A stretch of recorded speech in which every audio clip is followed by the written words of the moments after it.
cyber community. Erika, how are you? Season 5. Woo! Season 5. I hope everybody's had a fabulous summer. We are now trickling into the fall. Yeah, many kids are back now. God, really quick, we have to take a moment and retrospective on this. Season 5, for all of you that don't know, season 1 was actually our podcast. There was 3 of us. John Helmus was our third co-host. Yeah. And it was called Hackers and Hexen. And Hexen is German for female hacker. And we actually got that name from a clubhouse room from some German hackers that we would hang out with in one of the Chat Cyber. Yeah, it was wild. So 5 seasons, so happy to keep on going and love that we are on our 2nd season with Simply Cyber and you guys are making this possible. So thank you so much. We are really excited about season 5. Erika, what are we going to be doing for season 5? Well, we've got a few exciting guests, but we also have some new approaches to our shows. You guys give us so much excitement around the solo shows that Jax and I do. We get a lot of feedback on those. You guys want to hear more about us. You want to hear more about scenarios that we deal with, challenges that we have going on, professionally, career development. We get a lot of questions. So please keep those coming through LinkedIn and through our, 2cyberchicks@gmail.com. Want to have more of those honest conversations coming from yours truly over here. And hoping to just continue to give you guys some really good content to demystify this space and talk about the challenges of, this wonderful space that we work in. There's beauty to it. There's bumps along the road, but I think we all have to come together as a community and have a place where we can all feel safe and talk about it.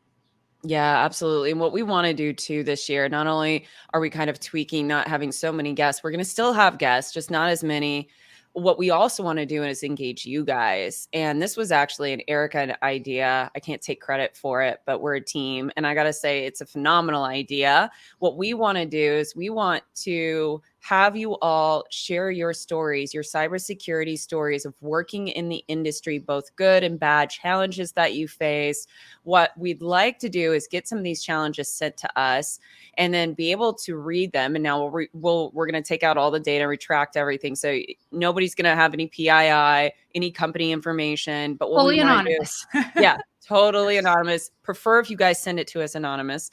And then we're going to read it. And then Eric and I are going to kind of talk about it and talk through how we would solve the challenge that you're facing. I hope that you guys are into this and you like the idea. I think it's an awesome idea. I think it'll be a lot of fun. It's something you and I love talking about. I mean, how many times do we get on the phone and we're like, oh my gosh, you won't believe the scenario that I'm dealing with, whether it's an internal situation that we're like, what the heck do I do? How do I manage that? Or this is what's going on with a client. I can't believe this. And I mean, listen, I've got years and years of stories of these types of things. Obviously, I love all my coworkers. Teamwork is number one. All my clients, I will never share your names or anything, but we have lots of learning experiences, right? Like I reflect on the time as an intern, as an associate, right? Like things that I might have not felt comfortable with or what to do and how to manage these situations and all of the mentors and leaders that I've had along the way, and even peers that have really been a safe place for me to seek guidance. I really reflect on that. And I really, really appreciate the honest conversations that I have in this community when individuals come to me and say, hey, this isn't a situation I experienced. I don't know if this is okay behavior. This happened with a client. How do I manage this? Right? Like we all got to come together and talk about these things because some of these things are delicate and they're challenging to know what to do. And I'm curious to see what the community has to bring to the table so that we can kind of share some of these and have some really good conversations. Yeah, I'm looking forward to it. We're thinking that it may be its own episode. We may even do 2, depending on how many you guys submit to us. So submit away. Eric even said she was talking about intern to like associate level. It doesn't matter what level you're at, just to be You're a clear. You leader. can be senior executive, Yeah. an intern. We do prefer if you're in the industry though. So we are looking for those, not so much the struggles that you're facing as far as breaking in. However, that could be an episode in the future. So go ahead and send us those. But for this particular one, we are looking for ones that you're actually in the industry and you want our feedback. So we're looking forward to that. So stay tuned for those. Those are going to be coming up as well. But Erika, we're in the end of August, and that means we are rolling in to Q4. And I know that is Full a big speed. thing for many people. Yeah, especially consultants. So how are you doing? Like, let me ask you, are you a push hard, like Q4, here we go, we're going to push really hard? Are you somebody that like tries to do the slow down, get ready for the holidays, recoup? Maybe a mix of both. So, I mean, it depends on the specific industry and like the organization that you work for. I am in the external consulting, client facing type role.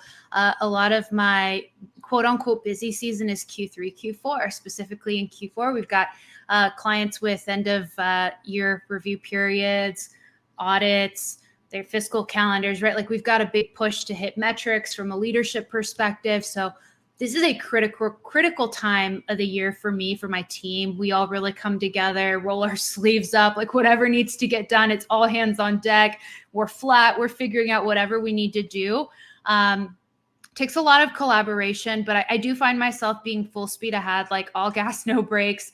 And it's more so like the holidays are the line, right? Like we're going to go hard until that mark, and baking in, holiday time to decompress, like maybe taking it a little bit easier where I can on, Fridays, if I can, do a half day of meetings. And then the second half of the day is just heads down time and blocking off my calendar, right? Like trying to be mindful about that. So I'd say it's a kind of a combination, but I definitely don't slow down in Q4. That's the short answer. But curious about you, because you're more of on the internal side. You're, working for a large organization.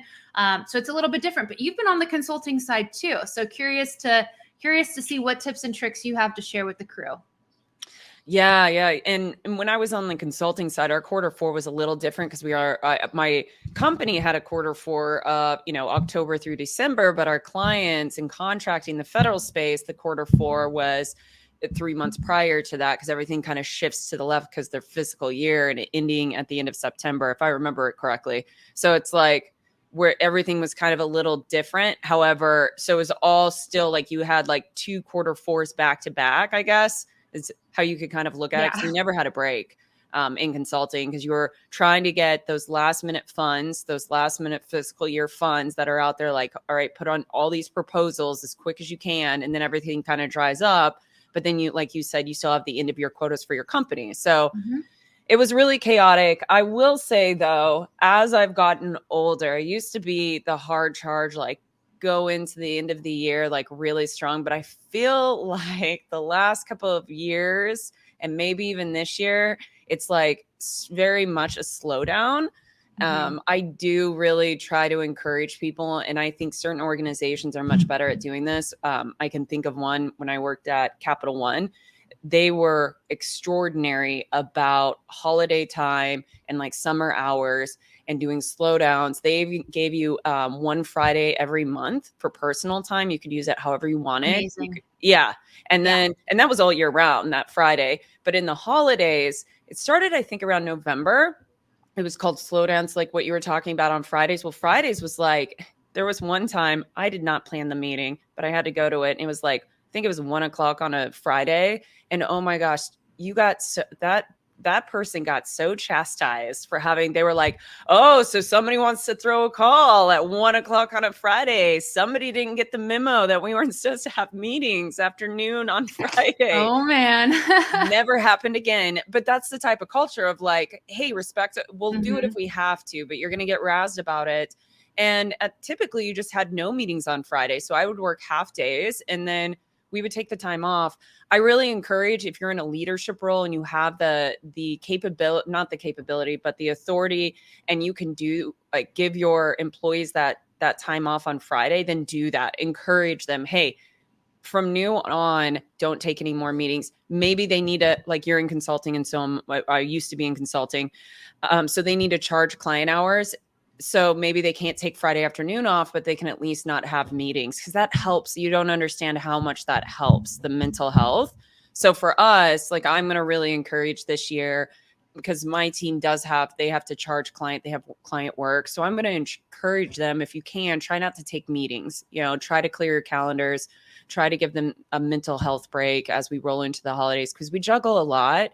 And I think there's another aspect to this it's the human aspect, the empathy of understanding, like holidays, we all want to think that holidays are really like a happy time, but there can be very stressful for some people. So not only do you have the stress of work, but you've got holiday events, and you've got kids, and you're running around to like Christmas events and all these things. And it can get really, really heavy during the holidays too. So just keeping that in mind. But back to your question, I think I'm going to slow down. I think I'm going to plan a holiday trip somewhere for a couple try it out.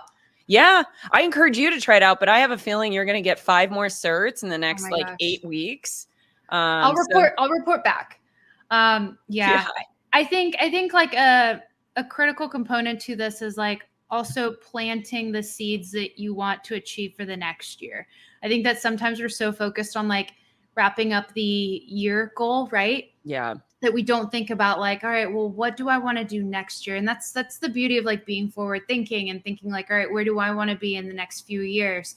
I'm not saying everybody has to be that way, but I think that I find myself thinking, all right, long term, if I do this now, well then, I can come back in January, and I've got some stuff ready to go. Right. So I do think taking time off, protecting your schedule. I mean, we've talked about this before on the show, but like calendar blocking, like I think non-call blocks are great so that you can actually have some time to get that busy work done. Like if it's every Monday morning that you need to spend some time just shooting emails, right? Like we distract ourselves often by going into our Teams, our Slack, Zoom, whatever you use, email, like those are different parts of the brain. They require different types of energy. And then like we catch ourselves multitasking too. So like you go through your sprints of calls, focus on responding, right? Do this in different blocks so that you don't distract yourself from the deliverables and the things that you really need to get done. Because those are the due dates, right? Those are the things that are going to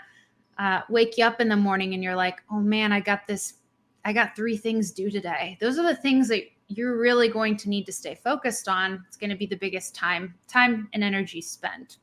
Yeah. Yeah. Time blocking.